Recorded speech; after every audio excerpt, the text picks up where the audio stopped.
إن الحمد لله نحمده ونستعينه ونستغفره ونعوذ بالله من شرور أنفسنا ومن سيئات أعمالنا من يهده الله فلا مضل له ومن يضلل فلا هادي له وأشهد أن لا إله إلا الله وحده لا شريك له وأشهد أن محمدا عبده ورسوله يا أيها الذين آمنوا اتقوا الله حق تقاته ولا تموتن إلا وأنتم مسلمون يا أيها الناس اتقوا ربكم الذي خلقكم من نفس واحدة وخلق منها زوجها وبث منهما رجالا كثيرا ونساء واتقوا الله الذي تساءلون به والأرحام إن الله كان عليكم رقيبا يا أيها الذين آمنوا اتقوا الله وقولوا قولا سديدا يصلح لكم أعمالكم ويغفر لكم ذنوبكم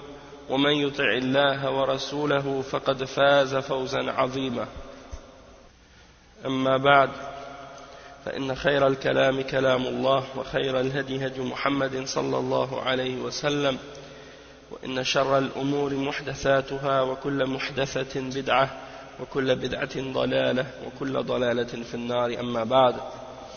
Donc on commence aujourd'hui le cours numéro 16 dans l'explication de la parole de l'imam Muhammad ibn Sirin, un des imams parmi les tabi'in.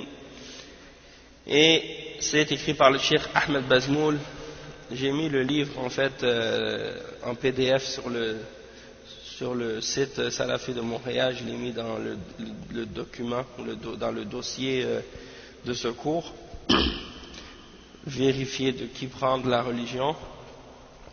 Donc vous allez pouvoir suivre avec si vous voulez, Inch'Allah. Donc on est arrivé à une shubha maintenant que le cheikh mentionne. Cette shubha c'est أن الدعاة والعلماء والمتصدرين في الساحة كلهم سلفيون. Il y a des gens qui prétendent que ceux qui font la da'wa et les ulama qui sont en avant de la scène dans la da'wa dans le monde musulman sont tous des salafis. Et le cheikh il explique cette shubha. ومعنى هذه الشبهة أن كل من دعا إلى الله وتصدر للدعوة فهو على منهج سليم وكلهم متابع لمنهج السلف الصالح ونستفيد من الجميع ولا يجوز التفريق بينهم أو القول بعدم صلاحيتهم للدعوة إلى الله. Donc cette shubha, le cheikh il l'explique en disant que ça signifie que la personne qui dit cette parole, que tout le monde est salafi, tout le monde qui fait la da'wa, tous les ulama sont tous salafis, les gens qui disent cette parole, ils prétendent que toute personne qui appelle à Allah et qui se met de l'avant pour faire la da'wa, ça veut dire qu'il est sur un bon manhaj et que que tous ces gens-là suivent le manhaj des salaf as-salih, et donc on peut profiter de tous sans faire de distinction, même qu'ils disent que c'est interdit de faire la distinction entre eux, et c'est interdit de dire également qu'ils ne sont pas aptes à faire la da'wa à Allah subhanahu wa ta'ala. Donc le cheikh il répond à cette shubha par différents points, et on va lire ces points-là ensemble incha'Allah. وهذه شبهة باطلة من وجوه. الأول هذا قول من لا يعرف الواقع بل من لا يعرف التاريخ الإسلامي ولم يخبره ومن لا يعرف النصوص الشرعية الواردة في الموضوع. ألم يخبر النبي صلى الله عليه وسلم بالاختلاف والتفرق عما جاء به من الحق؟ ألم يوجد الخوارج والقدرية والشيعة في عهد السلف في هذه الجزيرة العربية؟ Donc le cheikh il dit premièrement que cette parole c'est la parole de celui qui ne connaît pas la réalité des choses, même c'est la parole de celui qui ne connaît pas l'histoire islamique, qui n'a pas d'informations au sujet de l'histoire de l'islam, et c'est la parole également de ceux qui ne connaissent pas les textes de la charia qui sont mentionnés à ce sujet. N'est-ce pas que le prophète sallallahu alayhi wa sallam avait mentionné qu'il y allait avoir de la divergence et de la division, hein, après que les gens ont reçu la vérité? Après lui, il a averti qu'il y allait avoir de la division. Donc, est-ce que ces gens-là n'ont pas su ça? N'est-ce pas qu'après la mort du prophète sallallahu alayhi wa sallam, il y a eu les Khawarij, les Qadariya et les Shia, hein, à l'époque même des Salaf, dans la péninsule arabe. Cheikh il cite ensuite les paroles de l'imam al-Baghawi. Il dit: قال البغوي قد أخبر النبي صلى الله عليه وسلم عن افتراق هذه الأمة وظهور الأهواء والبدع فيهم وحكم بالنجاة لمن اتبع سنته وسنة أصحابه رضي الله عنهم. Donc il dit que l'imam al-Baghawi a dit que le prophète Muhammad sallallahu alayhi wa sallam avait annoncé la division de sa ummah et l'apparition des innovations et des passions parmi eux, parmi la ummah. Il a décrété ou il a jugé que le salut allait être uniquement à ceux qui suivent sa sunna et qui suivent la sunna de ses compagnons. Et ça c'est rapporté dans Sharh al-Sunnah de l'imam al-Baghawi. Après il dit: فإذا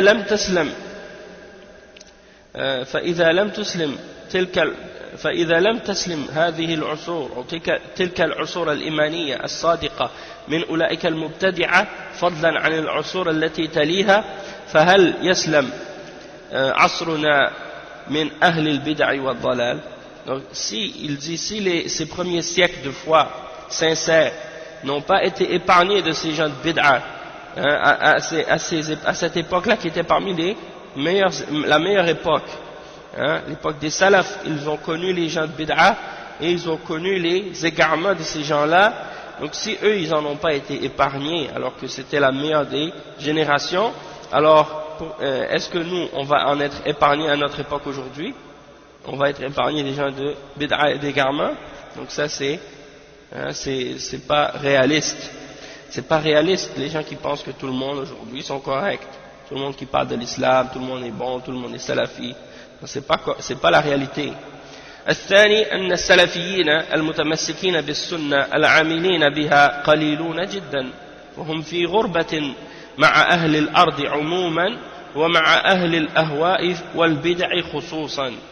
فعن أبي هريرة قال قال رسول الله صلى الله عليه وسلم بدأ الإسلام غريبا وسيعود غريبا كما بدأ غريبا وسيعود غريبا كما بدأ غريبا فطوبى للغرباء. Donc le cheikh il dit ensuite que les salafis qui s'accrochent réellement à la sunna et qui appliquent cette sunna sont très très peu nombreux et ils sont étrangers parmi les gens de la terre en général et avec les gens de passion et de bid'a en particulier, parce qu'ils sont toujours une minorité. Et il dit, c'est rapporté selon Abi Huraira, que le messager d'Allah sallallahu alayhi wa sallam a dit dans un hadith rapporté par l'imam Muslim, que l'islam a débuté de manière étrange et il va redevenir étrange comme il a débuté de manière étrange. Alors annoncez la bonne nouvelle aux étrangers. قال يونس بن عبيد أصبح من إذا عرف السنة عرفها غريبا وأرغب منه من يعرفها. أصبح من عرف السنة عرفها غريبا وأرغب منه من يعرفها. Donc il cite les paroles de l'imam Yunus ibn Ubayd, un des imams parmi les salafs, et c'est rapporté par l'imam Al-Ajurri dans Al-Sharia. Il dit, les gens qui connaissent la sunna aujourd'hui sont devenus étranges et plus étrange encore celui qui l'a connu. Donc celui qui connaît l'islam, celui qui connaît la sunna aujourd'hui, il la connaît de façon étrange, et plus étrange encore que ça, celui qui l'a connu. وقال أبو بكر ابن عياش السنة في الإسلام أعز من الإسلام في سائر الأديان. L'imam Abu Bakr ibn Ayyash, il dit la sunna par rapport à l'islam, elle est plus elle est plus rare que l'islam par rapport à toutes les autres religions. Hein?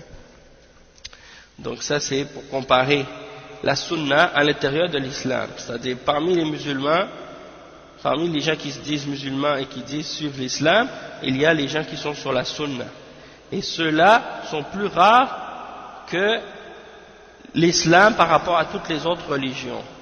Hein? Donc ça nous montre la rareté des gens de la sunna. أخرجه ابن عدي في الكامل والخطيب في الجامع. Donc c'est rapporté par Ibn Adi dans Al-Kamil et par Al-Khatib dans Al-Jami' لأخلاق الراوي.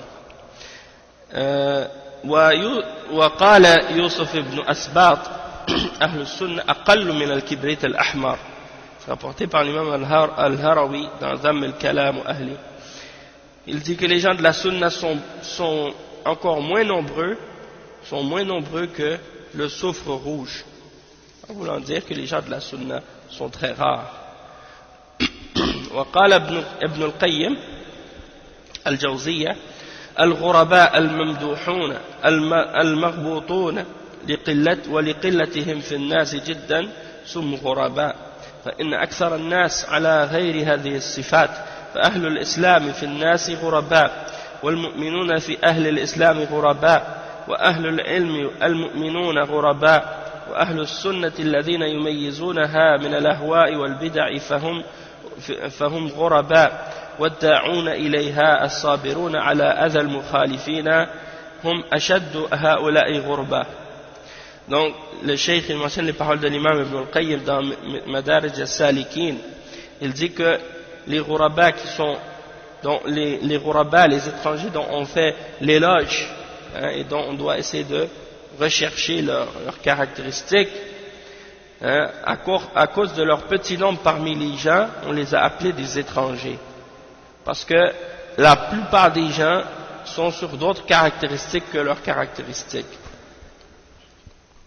Donc les gens de l'islam, parmi les gens, les musulmans, c'est-à-dire ceux qui sont sur l'islam, parmi les hommes sur la terre, sont des étrangers parmi eux. Et parmi eux, hein, parmi les musulmans, les croyants sont des étrangers. Les mu'minoun sont des étrangers parmi les gens qui se disent musulmans. Et les hommes de science parmi les croyants sont des étrangers. Et les gens de la sunna, qui distinguent entre les passions et les innovations, parmi les savants, sont des étrangers. Et ceux qui invitent à la sunna et qui sont patients et qui endurent les offenses et les difficultés de la part des opposants, parmi les gens de la sunna, hein, parmi les ulama, sont encore plus dans, ils ressentent encore plus le fait d'être des étrangers que tous les autres. Et c'est eux qui sont le plus étrangers parmi tous les autres qu'on a mentionnés. Donc c'est des groupes, hein, et on voit que d'un groupe à l'autre, il y a une certaine relativité du fait que chacun est étranger parmi d'autres, comme les musulmans parmi les kuffars. Ensuite, parmi les musulmans, il y a les mu'minoun, les croyants qui sont des ghuraba parmi les musulmans.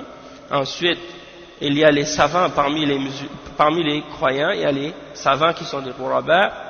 Et parmi les savants, ceux qui distinguent entre les bid'a et les passions sont des étrangers parmi les savants.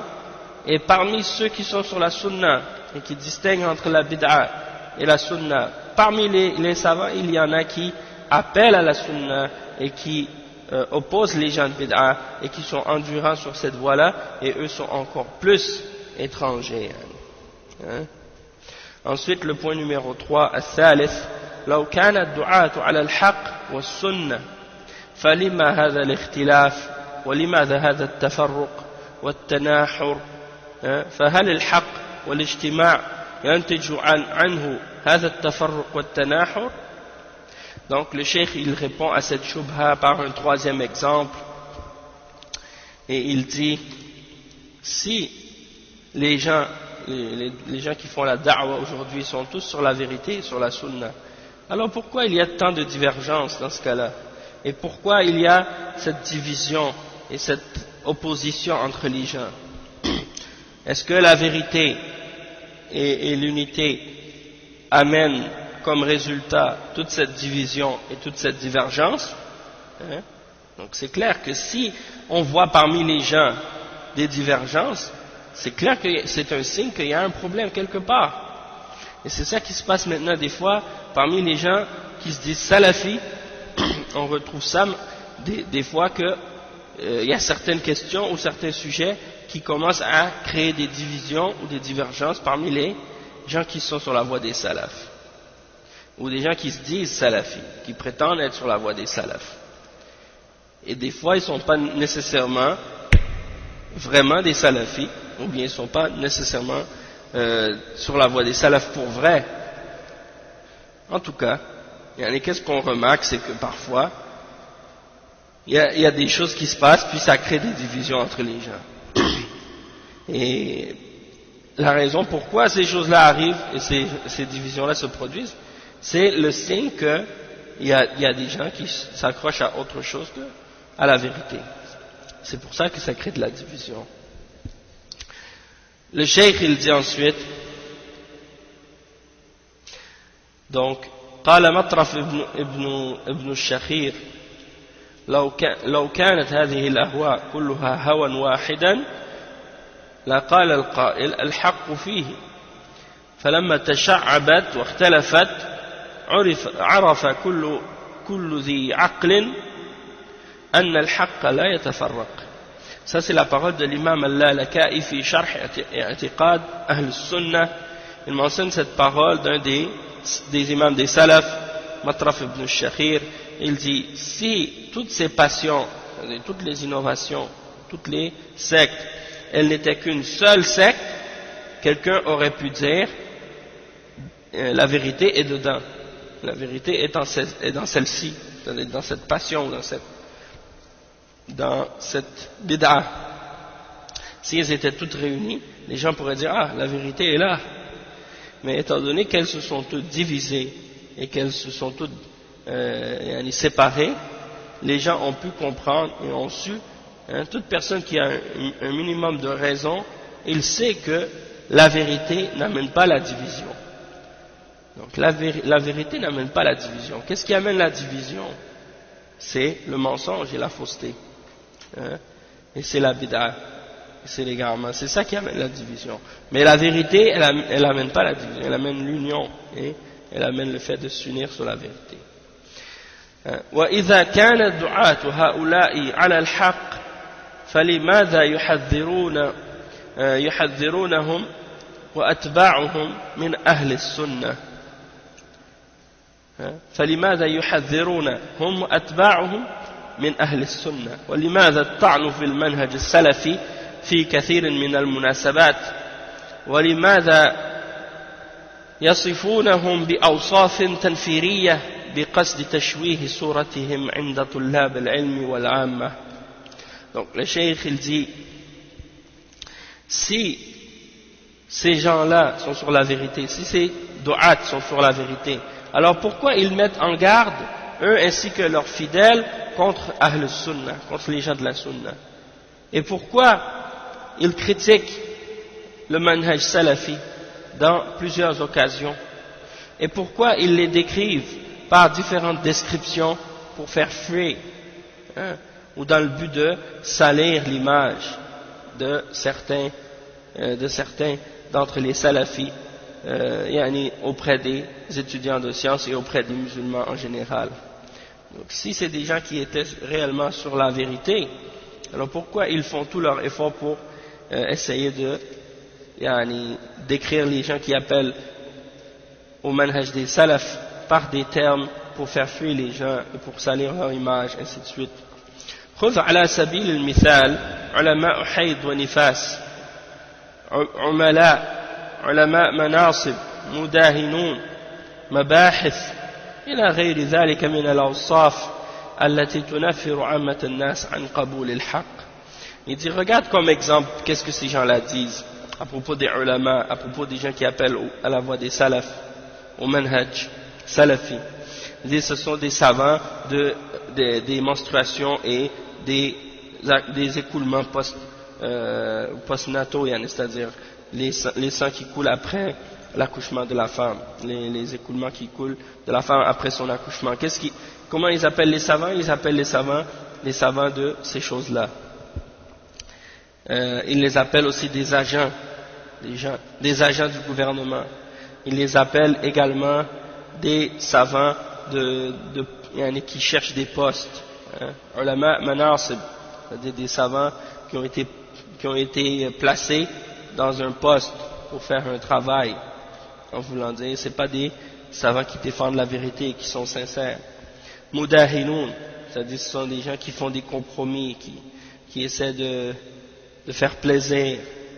Mabahith, c'est des agents du gouvernement, des choses comme ça. Ils sont toujours en train d'accuser des gens d'être des agents, de travailler pour les services secrets ou bien des choses comme ça. Allah al-Musta'an. Et donc, il y a beaucoup d'autres également, d'autres caractéristiques et d'autres descriptions qu'il donne aux ulama pour essayer de faire fuir les gens en général d'accepter la vérité. Donc tout ça, ils utilisent ces appellations-là pour faire fuir les gens des ulama qui appellent à la voie des salafs. Donc s'ils étaient sur la vérité, pourquoi ils font ça dans ce cas-là? S'ils sont tous sur la même voie, pourquoi ils disent ces choses-là alors? C'est la preuve que tout le monde ne sont pas salafis. Et souvent c'est qui qui dit ça? C'est les gens qui sont sur des voies d'égarement, soit des takfiris, soit des djihadis, soit des gens qui ont d'autres erreurs, d'autres égarements parmi les ikhwan ou d'autres jama'at. Ils disent quoi? Ils disent mais non, tout le monde est salafi, il ne faut pas critiquer personne, il faut accepter tout le monde.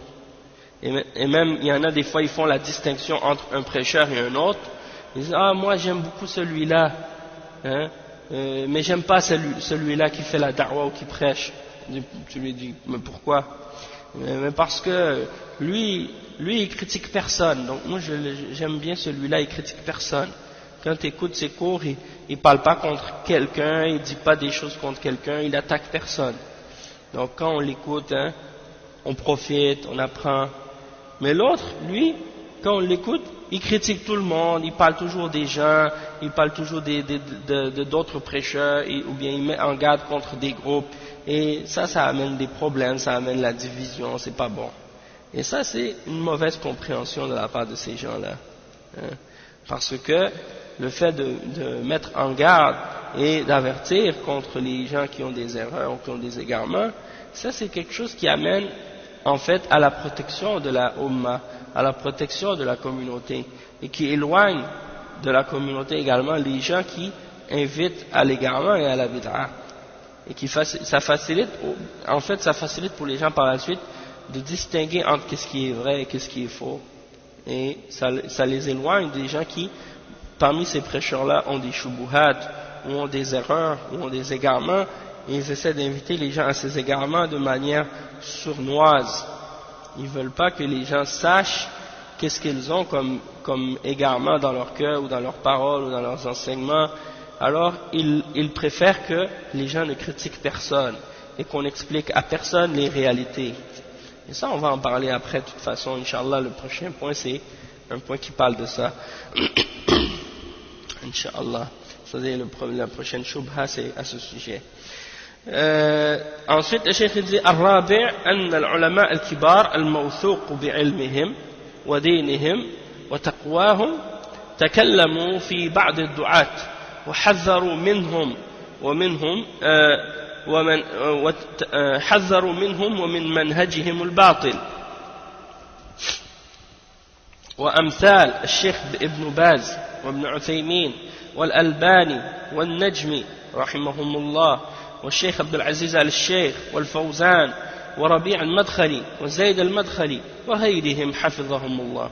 فهل هؤلاء تكلموا في شيء لا وجود له في أرض الواقع أم أنهم تكلموا من باب الحسد والغيبة والحقد حاشا من ذلك.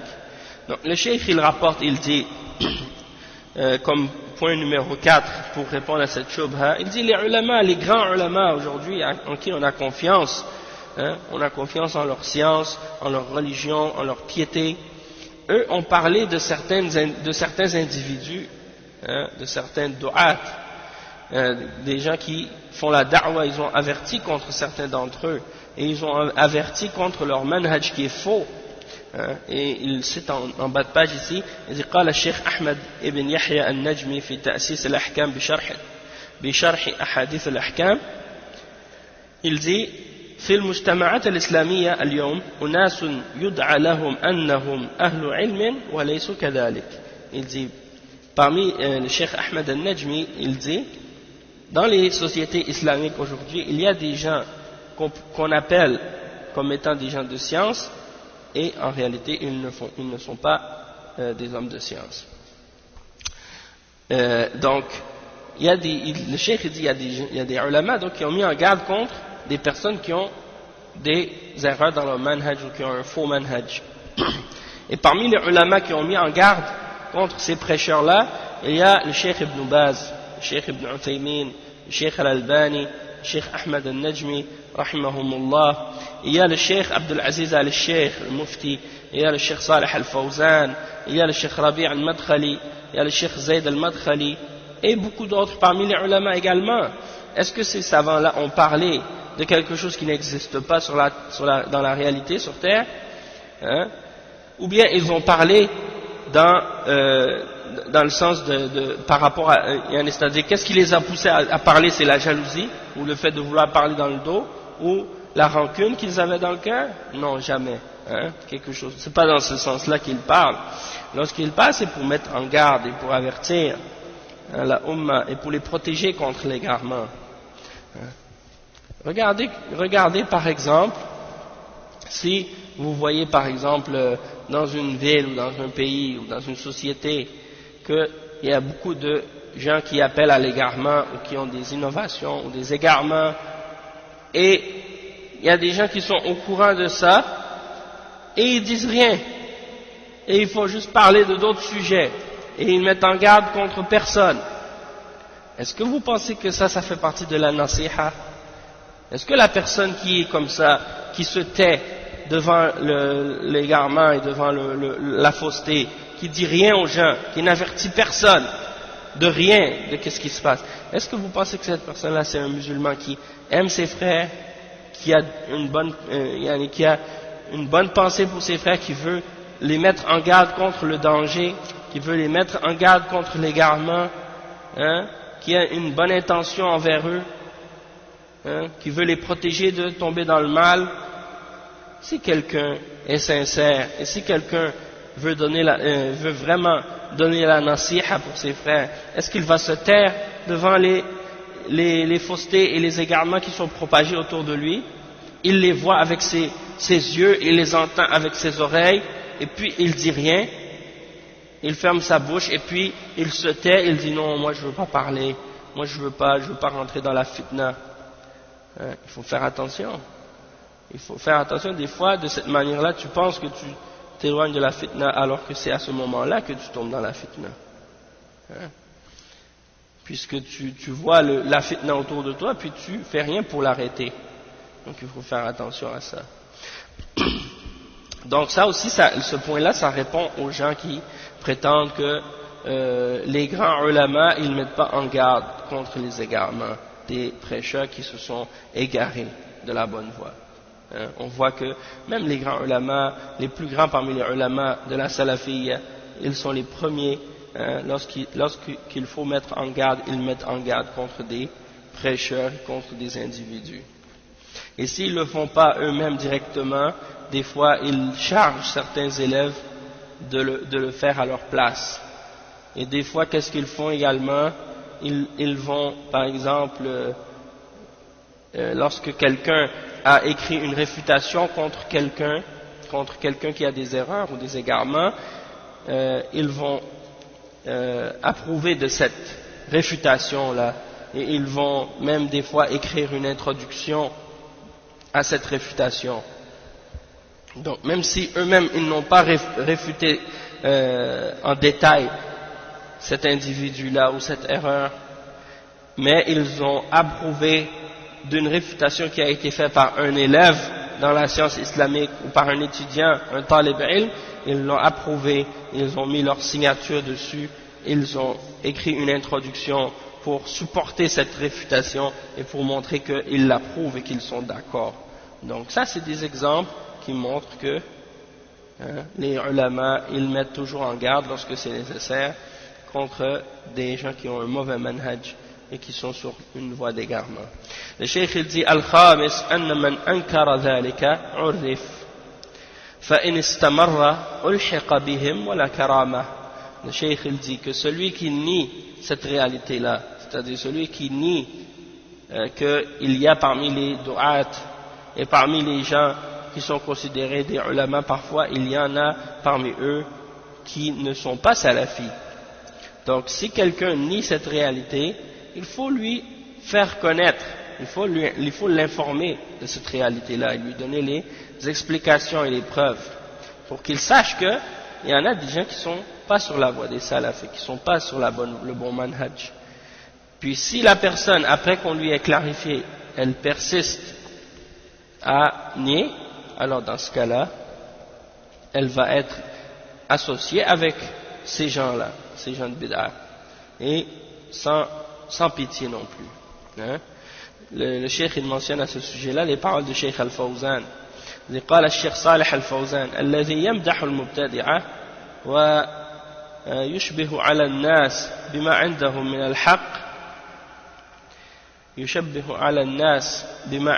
من الحق هذا أحد أمرين إما جاهل بمنهج السلف وموقفهم من المبتدعة وهذا الجاهل لا يجوز له أن يتكلم ولا يجوز للمسلمين أن يستمعوا له وإما مغرض لأنه يعرف خطر البدعة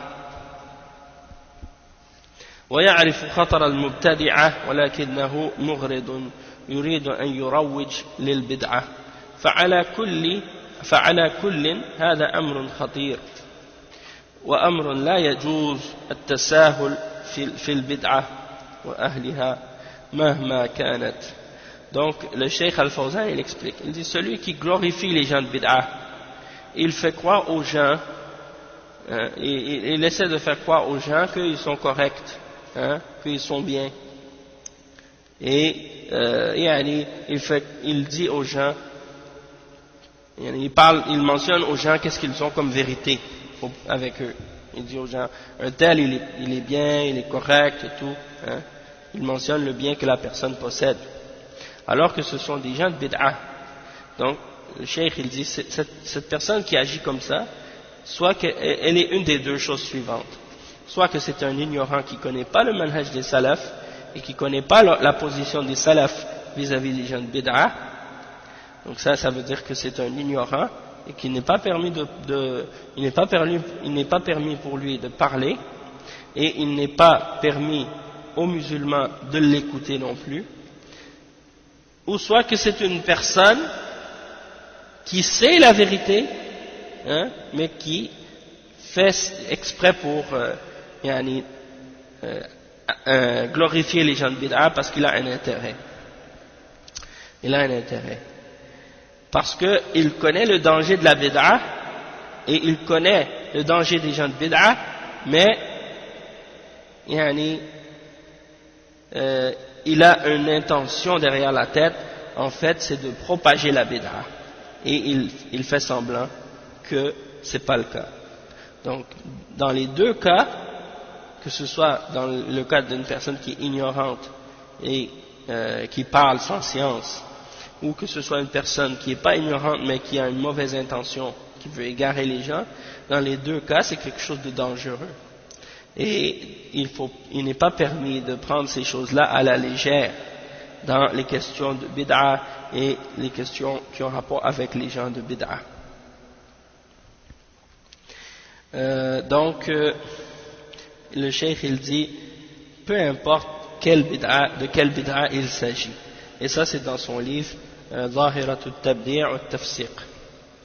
Ça c'est très important de comprendre ces choses-là, parce que en réalité, surtout à notre époque, il y a trop de fitan, il y a trop de divergences, il y a trop de divisions inutiles, et donc il faut mettre en garde pour éviter que la division augmente et se multiplie.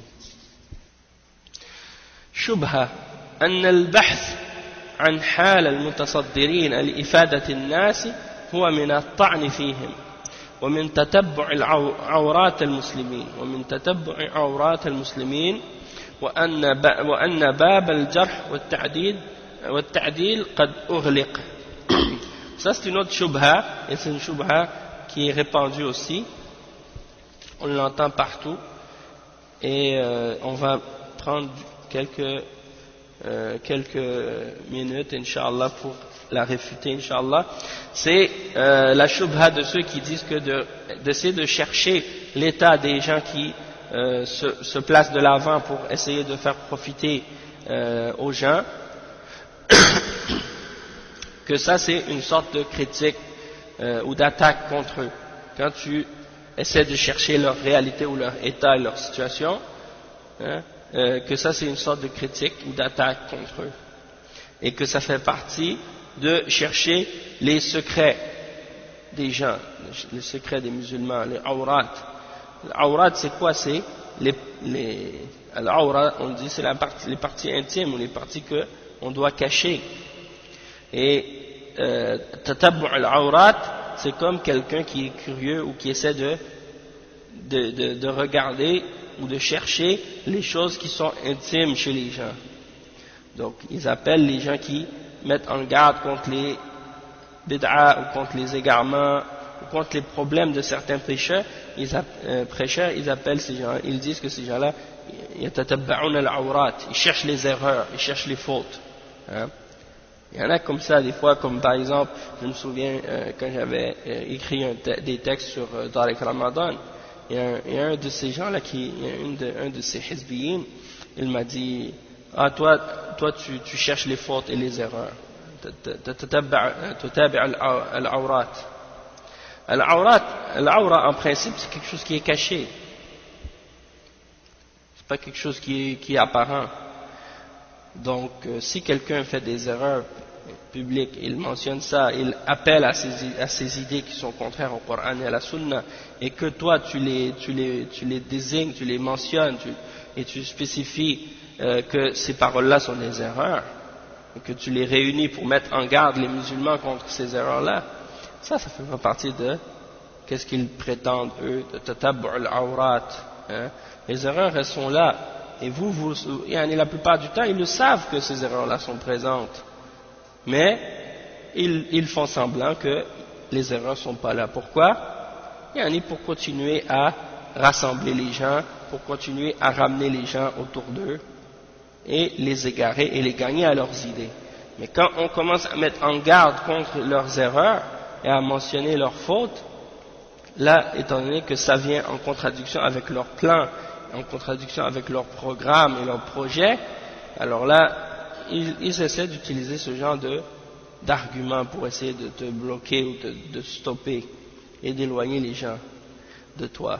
Donc ils disent par exemple que tu cherches les fautes et les erreurs des musulmans, hein, et ils disent par exemple que la porte de al-jarh al-ta'dil elle est fermée. Al-jarh al-ta'dil, de faire la critique ou de faire l'éloge selon l'état des personnes par rapport à l'islam et à la da'wah et la aqidah et le manhaj. Ils disent ça c'est fermé maintenant, c'est fini. Parce que la narration du hadith, il n'y en a plus aujourd'hui. Ils disent ça. Il n'y a plus des narrateurs de hadith qui rapportent un hadith avec l'isnad et tout. Ils disent maintenant c'est fini puisque on a les livres de hadith Sahih al-Bukhari, Sahih Muslim, Sunan Abi Daoud, Ibn Majah, Tirmidhi, Al-Nasa'i, Al-Bayhaqi et les autres. On les a les livres déjà avec l'isnad et tout. On n'a plus besoin de jarh ta'dil. Donc le cheikh il répond à ces shubuhat. Le cheikh dit معنى هذه الشبهة أن الكلام في الدعاة المتصدرين لدعوة الناس لا يجوز لأنه يدخل في الغيبة وفي تتبع عورات المسلمين فهو محرم ومن كبائر الذنوب وإنما كان جائزا في باب جرح الرواة فهو خاص بنقلة الحديث. Donc la shubha c'est quoi? C'est que de parler contre les du'at, les gens qui font la da'wah et qui sont en avant dans la da'wah, pour appeler les gens, ils disent que ça c'est pas permis. C'est pas permis de les critiquer et de mentionner leurs fautes ou leurs erreurs. Il dit parce que ça rentre dans al-ghiba, ça rentre dans le fait de faire de la médisance et de parler dans le dos et de chercher les fautes des musulmans. Et ça c'est quelque chose qui est haram et qui fait partie des grands péchés. Et ils disent que c'était uniquement permis dans le chapitre de la critique des narrateurs de hadith. Et ça c'est particulier aux gens qui rapportent le hadith seulement. Donc ça c'est la shubha, et c'est ça ce qu'ils disent, et on va lire les réponses à ce sujet. وهذه الشبهة باطلة من وجوه. Cette shubha elle est fausse, et elle est fausse de plusieurs points de vue. الأول ليس الكلام في رواة الحديث وفي المتصدرين لإفادة الناس من باب الغيبة المحرمة، بل هو واجب شرعي وداخل في الأمر بالمعروف والنهي عن المنكر، بل والجهاد في سبيل الله، وهو من أعظم أبواب العلم لما فيه من حفظ السنة والدين من البدع والضلالات والأفكار المنحرفة. وقد كان السلف من أحرص الناس على الرد على كل منحرف ومخالف وكشف كل زائغ وضال مهما كانت منزلته عند الناس تقربا إلى الله. Donc le cheikh il répond, il dit que cette parole, le fait de parler des narrateurs de hadith et de les critiquer, ou de parler de ceux qui se placent de l'avant pour faire profiter les gens, ça ne fait pas partie de ce qui est interdit de la médisance. Au contraire, c'est même quelque chose qui est obligatoire selon la charia, et ça rentre dans le fait d'ordonner le bien et d'interdire le mal, et ça rentre même dans al-jihad fi sabilillah, le fait de faire le jihad dans le chemin d'Allah. Et il mentionne en note de bas de page ici, قال الشافعي ليس بعد أداء الفرائض شيء أفضل من طلب العلم. قيل له ولا الجهاد في سبيل الله؟ قال ولا الجهاد في سبيل الله. أخرجه البيهقي في مناقب الشافعي. Donc l'imam al-Shafi'i, comme ça a été rapporté par al-Bayhaqi dans Manaqib al-Shafi'i, il dit qu'il n'y a rien après avoir appliqué les obligations de meilleur que la quête de la science de l'islam. Donc on lui a demandé même pas le djihad fi sabilillah, il a dit pas même le djihad fi sabilillah. Donc ici il mentionne ça pour montrer que ça fait partie de qu'est-ce qui est meilleur que le djihad fi sabilillah. Et ça c'est une des plus grandes portes de la science, parce que par cette porte, par cette science, tu arrives à préserver la sunna, et tu arrives à préserver la religion de toute forme d'innovation, de toute forme d'égarement et de toutes sortes de pensées et de déviations, des idées et des pensées qui sont déviées. Et les salafs étaient les personnes qui avaient le plus de désir et de motivation pour réfuter toute pensée ou toute personne qui était déviée ou qui était en contradiction avec la vérité, et pour dévoiler et démasquer sa déviation et son égarement si c'est une personne qui est déviée ou qui est égarée.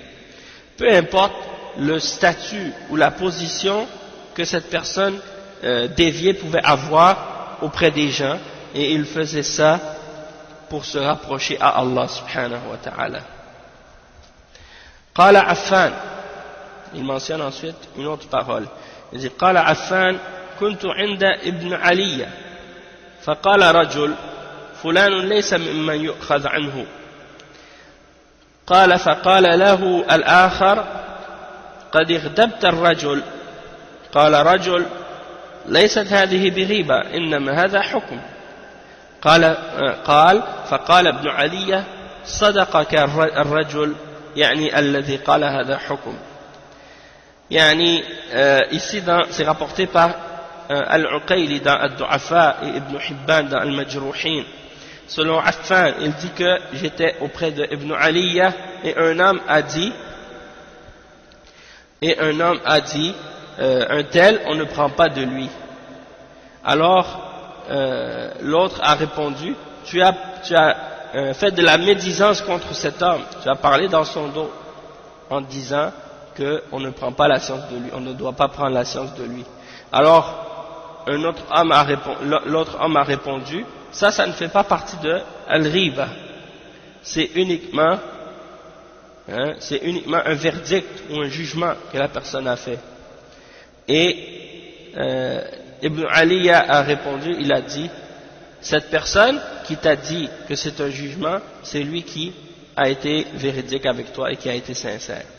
En voulant dire que lorsque tu mets en garde contre quelqu'un par rapport à sa religion, par rapport au fait qu'il est peut-être sur une bid'a ou il appelle à des égarements ou des choses comme ça, lorsque tu mets en garde contre cette personne, ça ce n'est pas considéré comme étant une forme de riba.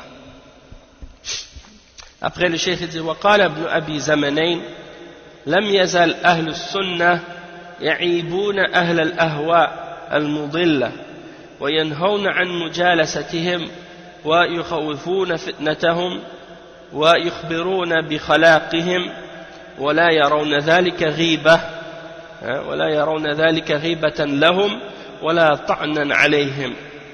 Ça c'est dans Usul al-Sunnah de Ibn Abi Zamanayn. Il dit que les gens de la Sunna ont toujours critiqué et blâmé les gens de la passion et de l'égarement, et ils interdisent de s'asseoir avec eux et ils interdisent de les fréquenter et ils font peur aux gens par rapport à leur fitna. Ils rapportent ou ils mentionnent le danger qu'il y a dans la fitna de ces gens-là, et ils informent les gens de ce qu'ils ont, comme égarement et des choses de ce genre, et ils ne considèrent pas ça comme étant une forme de médisance, et ils ne considèrent pas ça comme étant une forme de médisance ou d'attaque contre eux. Et le cheikh dit ensuite وقال الخطيب ليس إبانة العلماء لأحوال الرواة غيبة بل هي نصيحة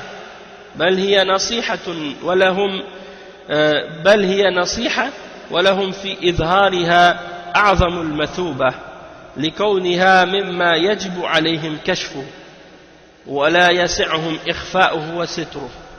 Donc Al-Khatib Al-Baghdadi, il dit dans son livre Sharaf Ashab al-Hadith, il dit le fait que les ulama clarifient l'état et la situation des narrateurs, ça ce n'est pas de la médisance.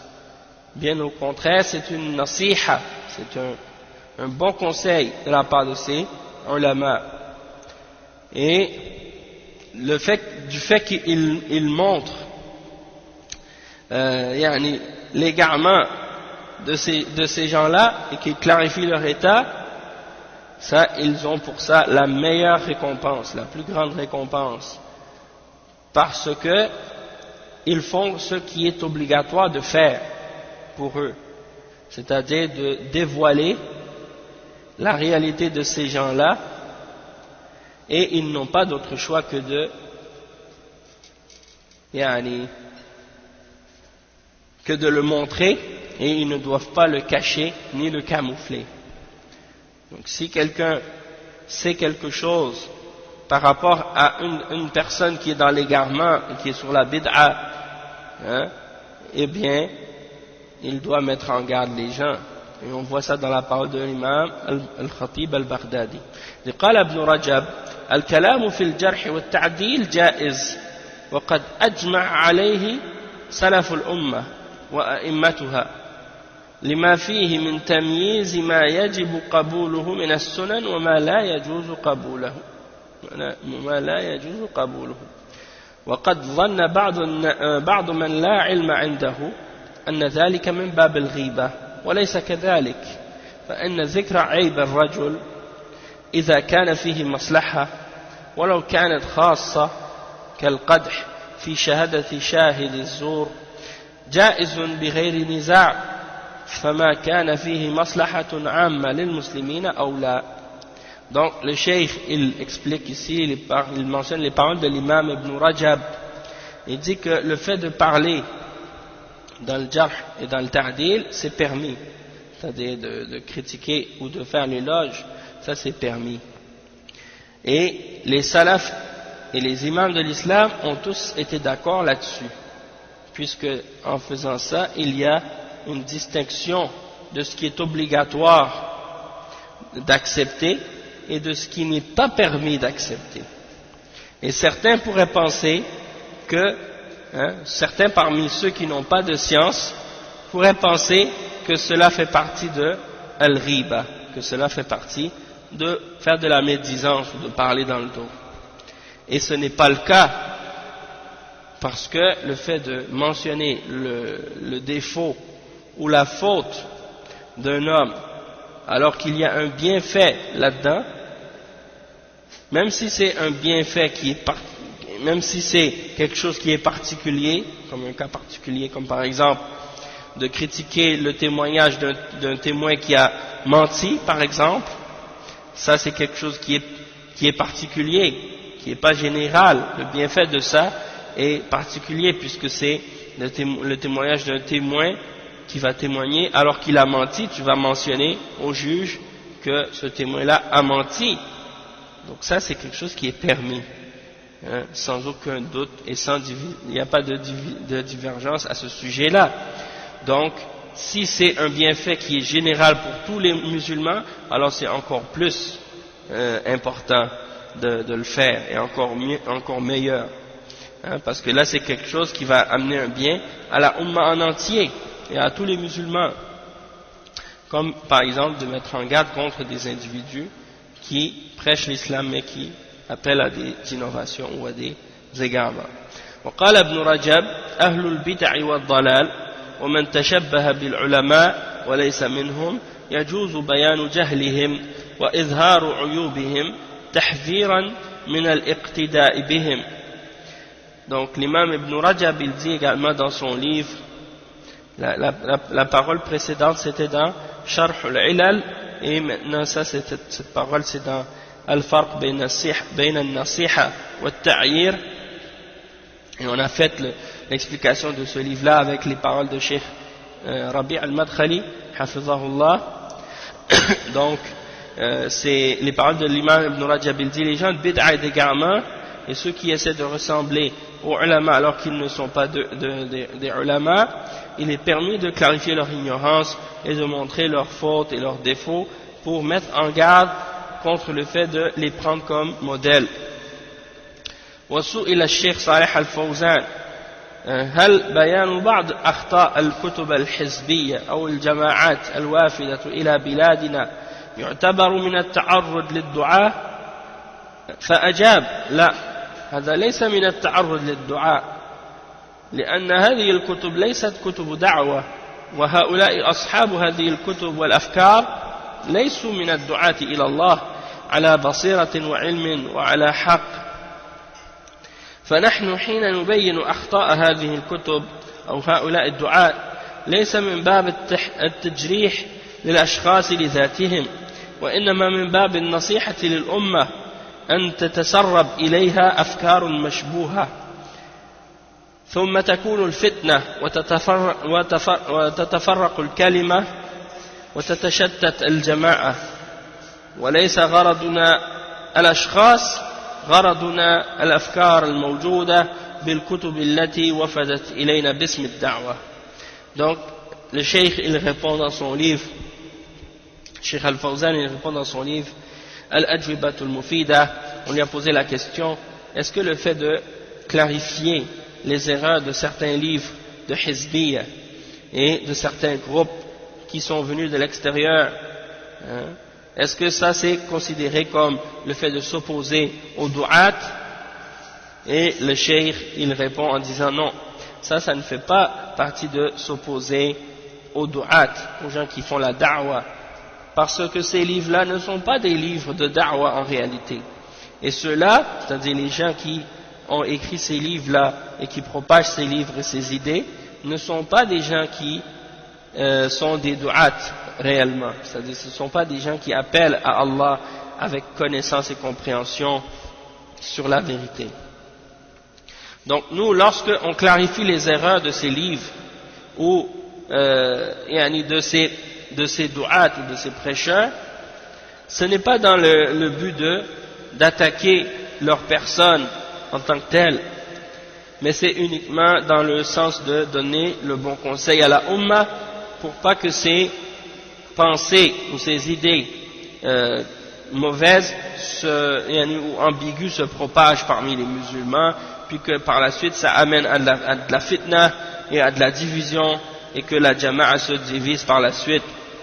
Donc notre intérêt, c'est pas les personnes en tant que telles, mais c'est plutôt leurs pensées qui sont présentes dans ces livres, qui sont envoyés, qui sont ramenés chez nous au nom de la da'wah. Donc ça c'est la fin de cette citation.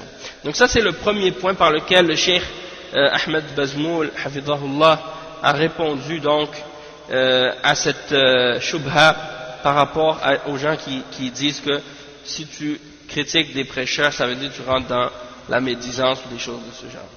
Le deuxième point, le cheikh il dit أن السكوت عن المبتدعة وعن الجهال المتصدرين فيه تغرير بالعامة وتدليس عليهم فيظنون أنهم على حق وخير والواقع أكبر شاهد على ذلك. Le cheikh dit le fait de se taire par rapport aux gens de bid'ah et aux ignorants qui se placent de l'avant dans la da'wah, il y a dans ça une sorte de tromperie. C'est comme si on laissait les musulmans dans l'ignorance, hein? Et c'est comme si on les trompait, parce que les gens vont croire que ces prêcheurs-là sont sur la vérité et sont sur le bien, hein? Et donc ça c'est, en réalité, si on regarde qu'est-ce qui se passe maintenant, ça c'est le meilleur témoin de la réalité. C'est que quand on n'a pas mis en garde contre eux, ces gens-là sont devenus de plus en plus connus, de plus en plus célèbres, les gens commencent à les aimer et ils s'imaginent que ce sont des gens qui sont sur la vérité et qui appellent au bien, alors que ce n'est pas le cas. قال الشيخ صالح الفوزان لا يجوز تعظيم المبتدعة والثناء عليهم ولو كان عندهم شيء من الحق لأن مدحهم والثناء عليهم يروج بدعتهم ويجعل المبتدعة في صفوف المقتدى بهم من رجالات هذه الأمة. Donc ça c'est une citation qu'on a mentionnée hier, le cheikh il l'a répété ici parce que c'est important. Il dit que Cheikh Salih Al-Fawzan dans son livre Zahirat al-Tabdi' wa al-Tafsir, il dit il n'est pas permis d'exalter ou de respecter les gens de bid'a, de leur faire des éloges, même s'ils ont quelque chose de la vérité avec eux, parce que le fait de les glorifier et de leur faire des éloges, ça fait propager leur bid'a, et ça fait que les gens de bid'a sont placés comme étant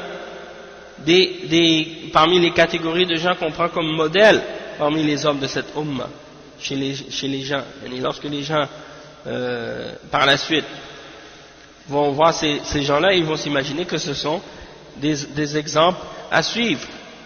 Donc le cheikh il mentionne ça comme exemple.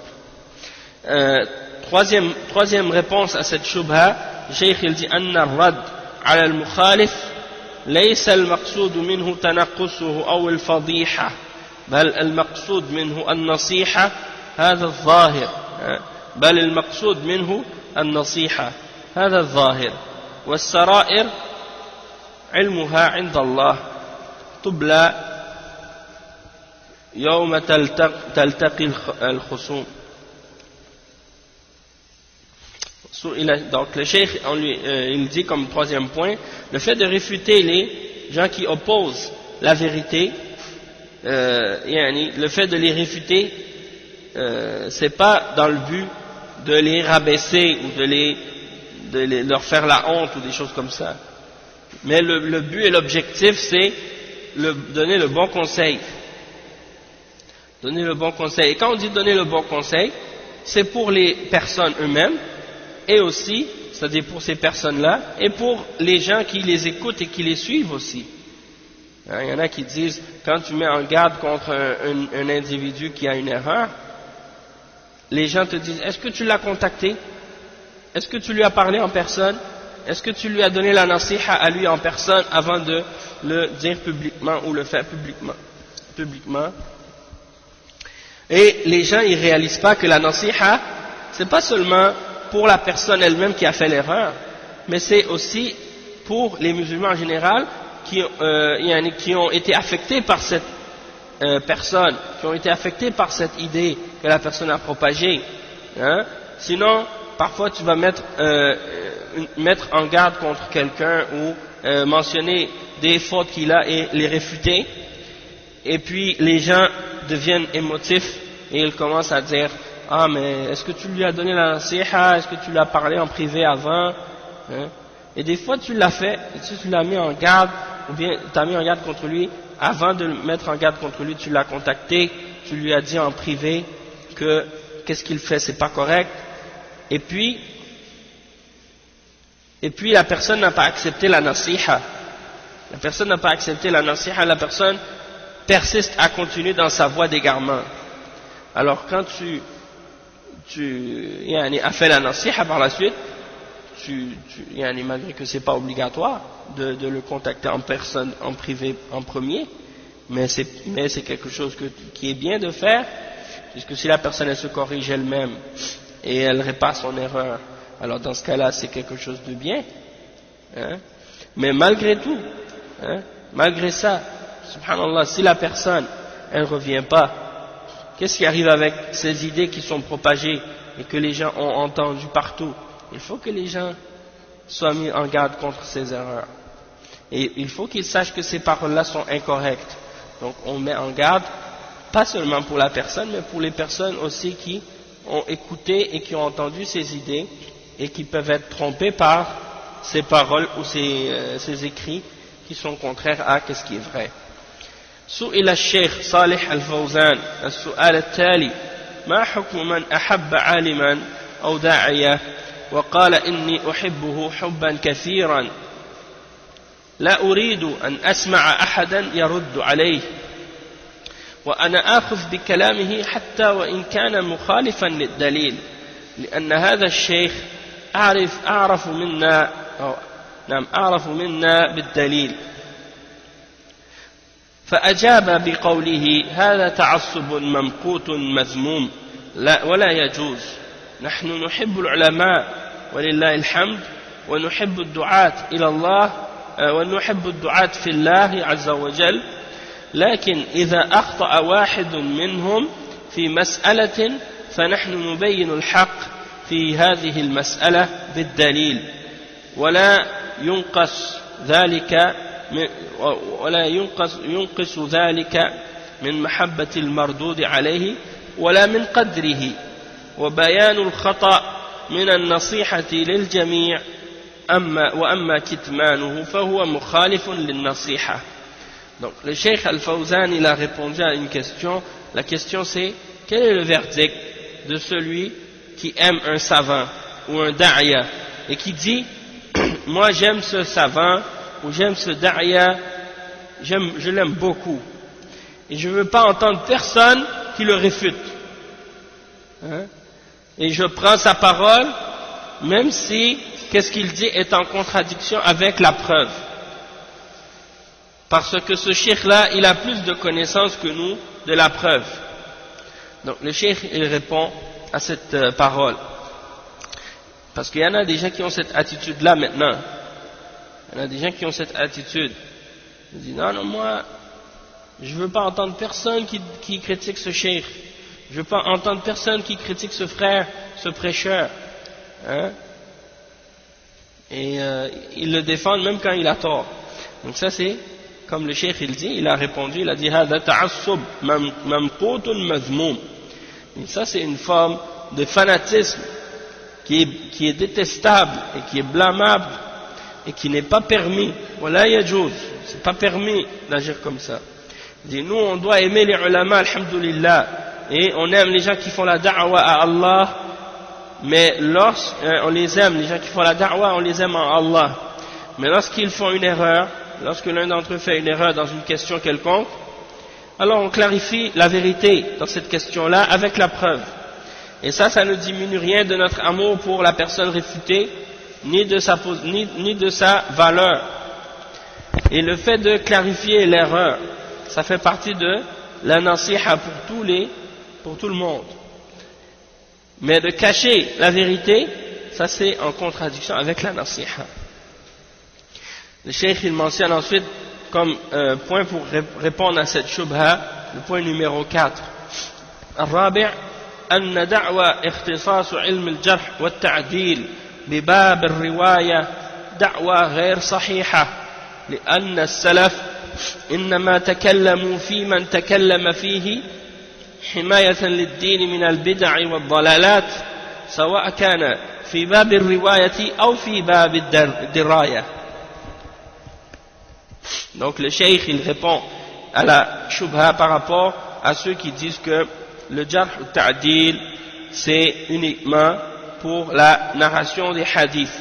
Donc le cheikh il dit ceux qui prétendent que la science du jarh ou ta'dil c'est quelque chose qui est particulier à la transmission des hadiths, c'est une prétention qui est totalement incorrecte, parce que les salafs ont uniquement parlé de ceux au sujet desquels ils ont parlé pour protéger la religion contre les innovations et les égarements, peu importe que ce soit dans les questions qui ont rapport avec la transmission des hadiths ou dans les questions qui ont rapport avec la compréhension de la religion et des hadiths en général. Donc il y a la transmission et il y a la compréhension des textes par la suite. Et dans les deux, les salafs ont critiqué les personnes qui en parlaient. Ils ont critiqué les narrateurs qui sont pas aptes à transmettre les hadiths, et ils ont critiqué les gens qui parlent de religion même s'ils ne transmettent pas de hadith. Ils les ont critiqués également parce qu'ils avaient des bid'a ou des choses comme ça. Par exemple, Jahm ibn Safwan. Jahm ibn Safwan qui niait les attributs d'Allah subhanahu wa ta'ala, qui niait le qadar, qui niait plein d'autres choses de l'islam, et qui appelait à toutes sortes de formes de kufr et d'égarements et d'hérésie. Les ulama ont mis en garde contre lui et ils ont averti contre ces égarements. Est-ce qu'il rapportait les hadiths?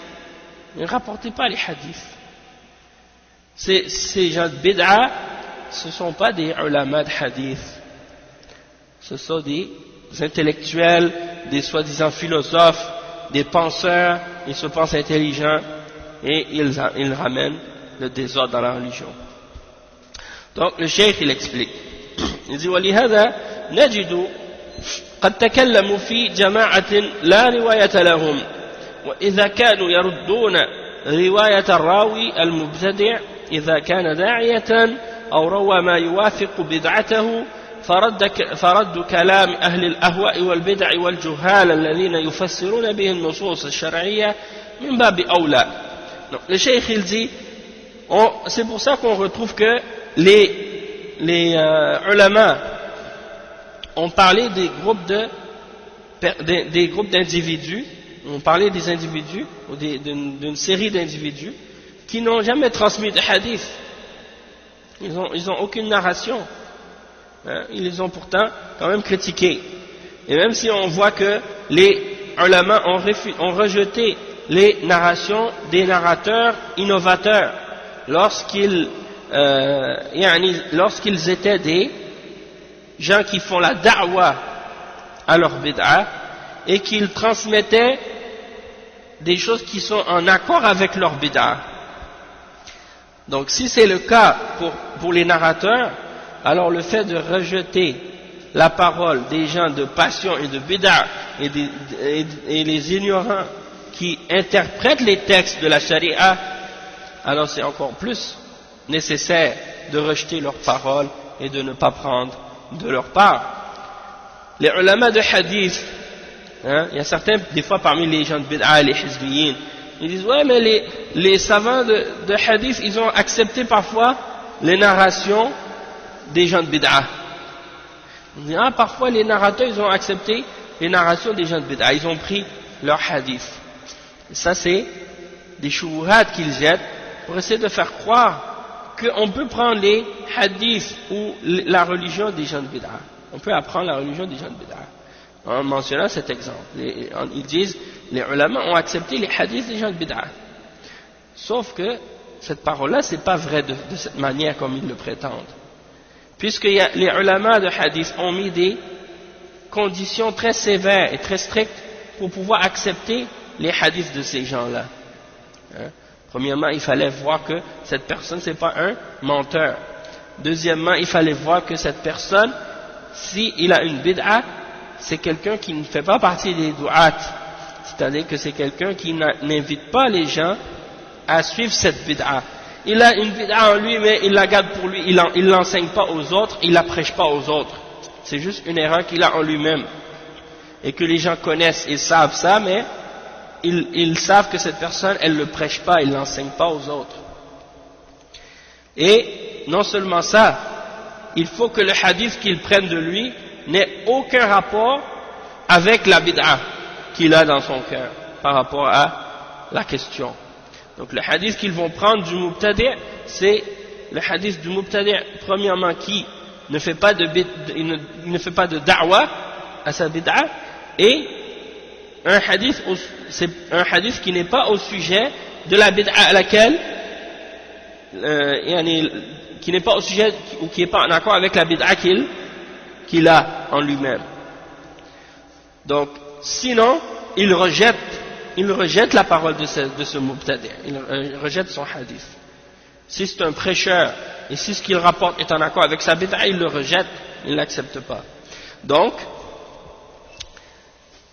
que dire ensuite donc de la parole des gens qui font partie des gens de bid'a et des ignorants qui ne transmettent pas de hadith mais qui interprètent les textes de la religion de manière incorrecte pour que les gens comprennent la religion selon leur bid'a. Donc ça c'est encore plus grave et plus dangereux et il faut mettre en garde contre ces individus-là. C'est pour ça que les gens qui disent non, le jarh al-ta'dil c'est seulement pour les narrateurs de hadith, ça c'est faux. C'est faux. La réalité c'est que les salafs ils ont mis en garde contre, non seulement contre les narrateurs, mais les narrateurs qui étaient sur la bid'a et qui invitaient à leur bid'a, mais ils ont également mis en garde contre les gens qui parlent de la religion et qui expliquent les textes du Coran et de la Sunna, mais avec les bid'a et avec l'égarement et avec l'ignorance. Le cheikh il dit وقال ابن القيم الجوزية قال ابن القيم الجوزية جواز الطعن في الرجل بما يغلب على اجتهاد الطاعن حمية أو ذبا عن الله ورسوله، ومن هذا طعن أهل الحديث نعم، ومن هذا طعن أهل الحديث في من طعنوا فيه من الرواة،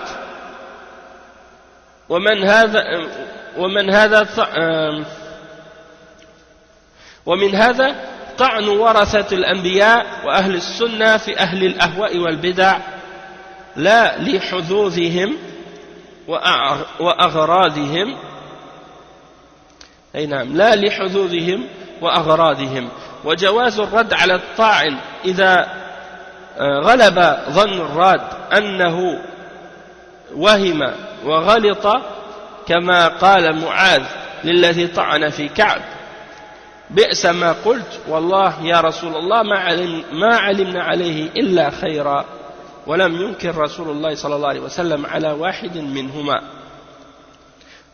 Donc le cheikh il explique ici les paroles de l'imam Ibn al-Qayyim dans Zad al-Ma'ad. Il dit que il est permis à quelqu'un de critiquer dans le but de protéger et de défendre Allah et son messager lorsque quelqu'un fait une erreur. Donc tu le critiques selon ton ijtihad, tu le critiques dans le but de protéger et de défendre la religion d'Allah et de son messager. Et ça c'est comme l'exemple de la critique et de l'attaque des gens du hadith au sujet des personnes qu'ils ont critiquées comme narrateurs Hein, et également, c'est également comparable, ça rentre, on peut calculer là-dedans également les critiques des héritiers des prophètes, parmi les ulama d'Ahl Sunnah qui critiquent les gens de passion et de bid'ah. Pas pour quelque chose ou un intérêt qu'ils ont, mais ils le font pour Allah subhanahu wa ta'ala. C'est-à-dire, ils critiquent ces gens de bid'ah pour Allah subhanahu wa ta'ala. Donc on voit ici que l'imam Ibn al-Qayyim, il a fait la distinction entre les ulama de hadith, les gens de Ahlul Hadith qui critiquent les narrateurs, qui sont sur la bid'a ou qui sont dans l'erreur, et également les héritiers des prophètes, parmi les ulama de Ahlul Sunnah qui critiquent les gens de la passion et de bid'a pour Allah. Ils font pas ça pour quelque chose de la dunya ou bien pour un intérêt, ils font ça pour Allah seulement. Donc le cheikh il dit que c'est permis à celui qui réfute de faire ça. Hein? C'est permis à celui qui réfute de faire ça. Et si par exemple quelqu'un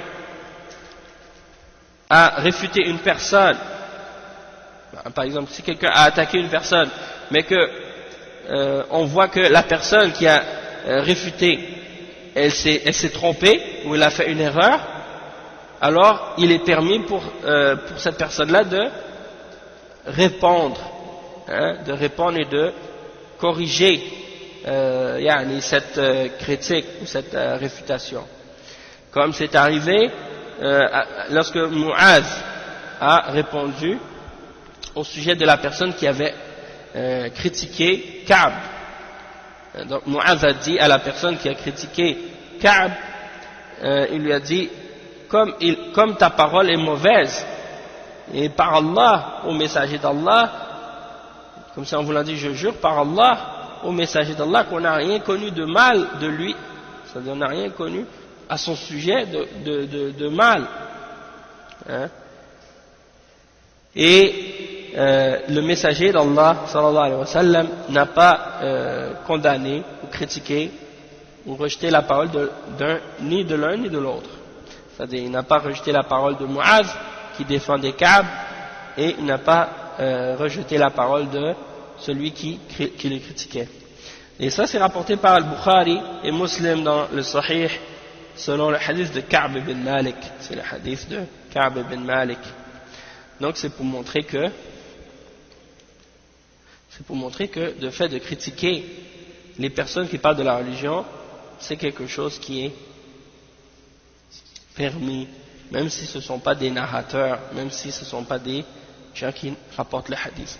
Il dit وجواز الرد على الطاعن il dit وقال ابن رجب لا فرق بين الطعن في رواة حفاظ الحديث ولا التمييز بين من تقبل روايته منهم ومن لا تقبل وبين تبيين خطأ من أخطأ في فهم معاني الكتاب والسنة وتأول شيئا منها على غير تأويله وتمسك بما لا يتمسك به ليحذر من الاقتداء به فيما أخطأ فيه وقد أجمع العلماء على جواز ذلك.